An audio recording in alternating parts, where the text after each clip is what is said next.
Hello, সবাই কেমন আছেন? সকালের পরিবেশটা অনেক বেশি সুন্দর থাকে, যা মনের মধ্যে প্রশান্তি এনে দেয়।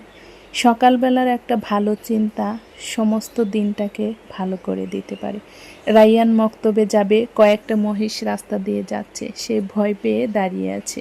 তো মহিষগুলি চলে গেলে সে মক্তবে চলে যায়, আর আমি ঘরে এসে তার জন্য রান্না করি। সে কুমড়ো ফুলের বড়া অনেক বেশি পছন্দ করে। গাছে কয়েকটা কুমড়ো ফুল ছিল, সেগুলি দিয়েই তার জন্য বড়া বানিয়ে নিলাম। আর সাথে ছিল লাউ শাক।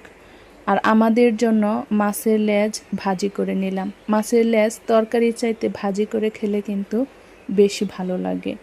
আর কচু পোলে শুটকি দিয়ে রান্না করে নিলাম। কচু দিয়ে শুটকির তরকারি রাইয়ানের আব্বু অনেক বেশি পছন্দ করে। সাথে কিছু ডালের বড়াও বানিয়ে নিলাম। এই ছিল আমার সকালবেলার আয়োজন। সবাই ভালো থাকবেন, দোয়া করবেন। আসসালামু আলাইকুম।